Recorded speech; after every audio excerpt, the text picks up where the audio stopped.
tu ne peux pas te contenter d'un rôle de suiveur, tu dois coacher tes clients.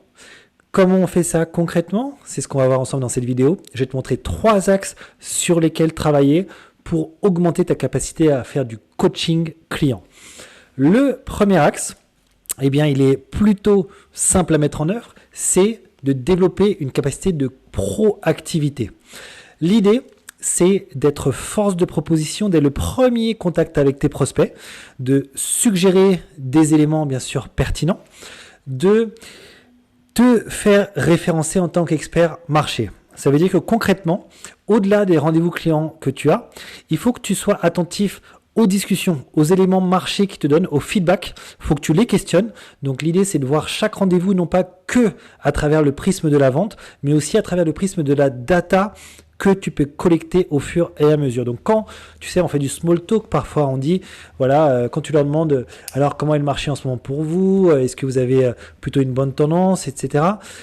Essaye de ne pas te limiter à une vision superficielle, mais au contraire, va dans la profondeur des choses, intéresse-toi réellement à son cas et ça va te permettre de grappiller plein d'informations que tu pourras restituer ensuite et te positionner comme littéralement le référent de ton secteur.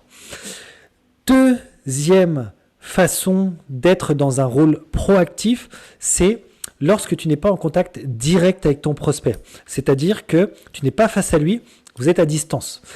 Là, eh bien, ça va être ta capacité à être réactif. Il t'appelle, tu rappelles très très rapidement. Il t'a demandé une information que tu n'avais pas sur place. Tu vas te renseigner, tu lui as promis d'ici une semaine d'avoir la formation pour lui ou d'ici 3 jours. Eh bien, si tu ne l'as pas, au bout des 3 jours, eh bien, fais-lui un petit mail ou un petit appel téléphonique pour lui dire, écoutez, cher Patrick, je ne vous ai pas oublié. J'ai bien noté que vous aviez cette préoccupation. Je m'en occupe, j'ai pas encore obtenu la réponse de mon côté, mais je vais revenir vers vous le plus rapidement possible. Rien que ça, le message perçu sera excellent.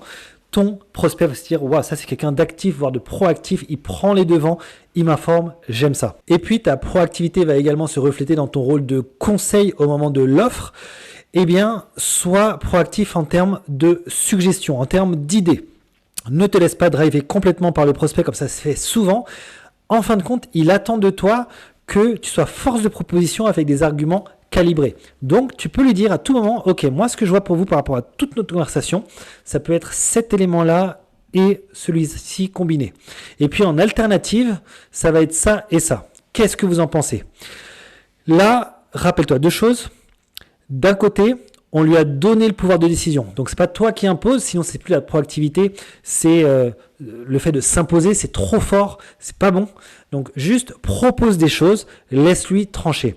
Deuxième élément, tu as vu, j'ai proposé 2 exemples. Ça permet de lui laisser un choix. Le choix, et ça je t'en parlerai dans une autre vidéo, c'est fondamental. Si tu laisses qu'une seule chance, qu'une seule voie à ton prospect, ton taux de vente va diminuer à 10%. Si tu lui ouvres avec déjà rien qu'une deuxième possibilité, ça augmente statistiquement de 66% tes chances de faire affaire. Donc garde en tête sur ce côté proactif de laisser des choix. Allez, deuxième axe pour toujours rester dans cette proactivité, ça va être de lui donner une lisibilité sur le cycle d'achat pour lui. Concrètement, il y a une bonne partie des acheteurs qui considèrent que faire un achat en B2B est difficile. Il y a eu une étude que je n'ai plus en tête là, mais qui a révélé qu'il y avait au moins la moitié des acheteurs qui disaient, en fait, à chaque expérience d'achat, pour moi, je considère que c'est soit difficile, soit éreintant, mais en tout cas, je sors de là, je suis essoré. L'idée, c'est justement de contrer ce phénomène en lui donnant une forte lisibilité sur ton cycle de vente. Comment tu fais?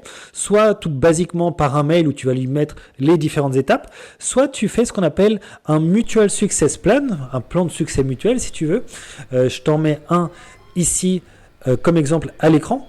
C'est un plan généralement fait en 5 grands thématiques, notamment le rôle de chacun, le planning, etc. pour que ton client, à tout moment, il sache ce qui se passe et ce qui va arriver dans les semaines à venir. Tu vois, rien que ça, ça va donner une image forte et positive à ton prospect. Et enfin, comment faire du coaching client? Eh bien, c'est également par la restitution des informations.